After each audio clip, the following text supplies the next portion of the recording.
Hi, this is Mitali. Welcome to evidyarthi.in। चलिए start करते हैं हमारे नेक्स्ट न्यूमेरिकल के साथ, which is question number 13 on page number 128 and 129। ठीक है, चलिए तो सबसे पहले देखते हैं हमारे क्वेश्चन में हमें क्या दिया गया है, then will move on to the solution. A hockey ball of mass 200 grams traveling at a speed of 10 meter per second। ठीक है, तो यहाँ पर हमें सबसे पहले ये दिया गया है कि हमारे पास कोई भी हॉकी बॉल है at a mass of having a mass of 200 grams. Now the ball is traveling with the speed of 10 meter per second, but then suddenly it is hit by a hockey stick. तो एक hockey stick से टकराती है, that means कि यहाँ पर collision का बात चल रही है। ठीक है, किसी भी दो चीजों का टकराना अब जरूरी नहीं है कि वहां पर वो स्टार्स ही होने चाहिए या फिर दो बॉल्स होनी चाहिए। कोई भी ऑब्जेक्ट आपस में कोलाइड करके हमें क्वेश्चन उसका दिया जा सकता है। ठीक है, तो यहाँ पर ये मत सोचना कि ये टकराना हमारा वो कोलिजन वाला मोमेंटम वाला कॉन्सेप्ट नहीं हो सकता, जरूर हो सकता है और एक्चुअल में ये वही कॉन्सेप्ट के ऊपर क्वेश्चन बेस्ड है। ठीक है, तो यहाँ पर हमें क्या दिया गया है कि आपकी जो बॉल थी it is travelling with an initial speed.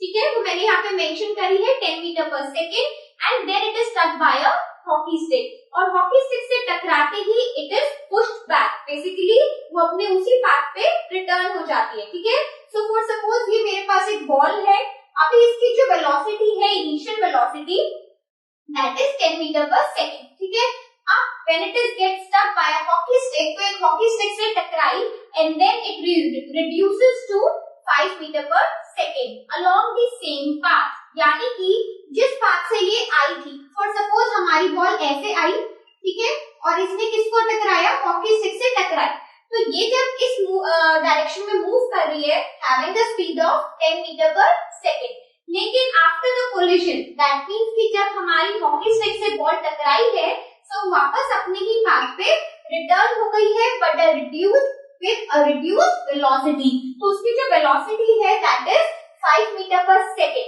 लेकिन क्योंकि वो रिटर्न हो गई है अपने प्रीवियस पाथ पे, that is why हम जो यहाँ पर वेलोसिटी लेंगे वो हम नेगेटिव साइन से इंडिकेट करेंगे। ठीक है, तो यहाँ पर हमारी 10 है और यहाँ पे आपको क्लियरली दिख रहा है कि वेलोसिटी रिड्यूस हो चुकी है। ठीक है, so what we need to find out is कि यहाँ पर जितना भी मोमेंटम आया है, एक हो गया हमारा इनिशियल मोमेंटम जो बॉल के अंदर था, उसके बाद उसने हॉकी स्टिक से टकराया एंड देन उसका मोमेंटम चेंज हो गया है। So we need to find out what is the change in the momentum. यहाँ पर हमें मोमेंटम में बॉल के जो दो अलग अलग मोमेंटम रहे हैं उसकी स्पीड में बदलाव आया है, वही चेंज हमें निकालना है। ठीक है, लेकिन सबसे पहले बात आती है कि चलो चेंज इन मोमेंटम हम निकालेंगे, पर चेंज इन मोमेंटम का क्या मतलब है?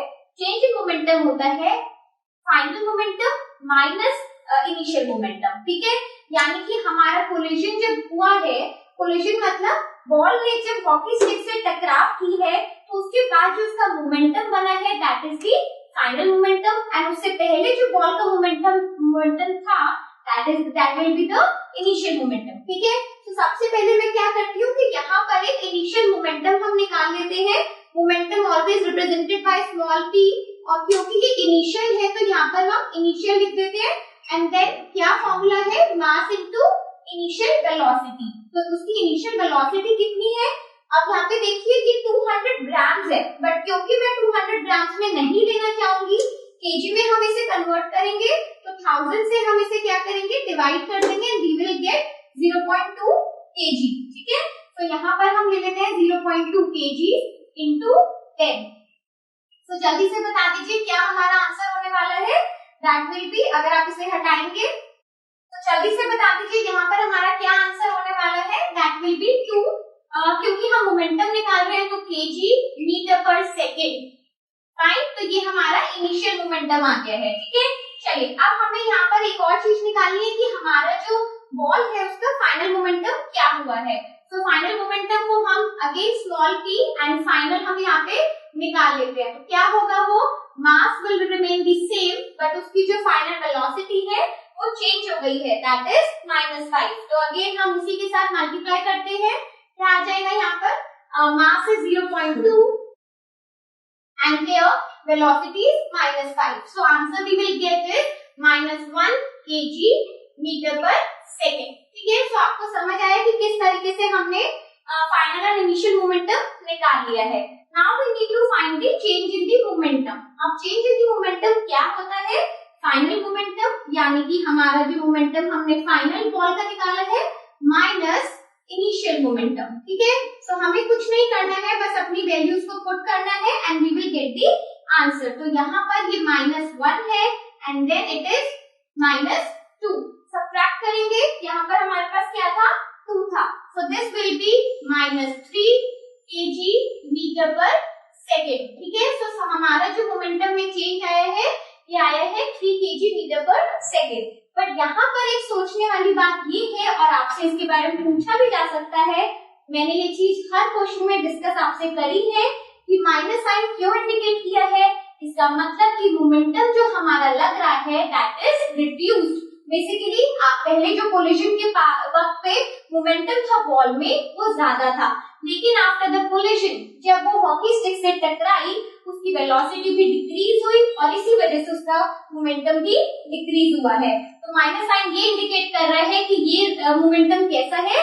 This is the reduced one. Fine, चलिए अब ये आगे बढ़ते हैं अपने नेक्स्ट क्वेश्चन के साथ। Stay tuned with us up till then, bye.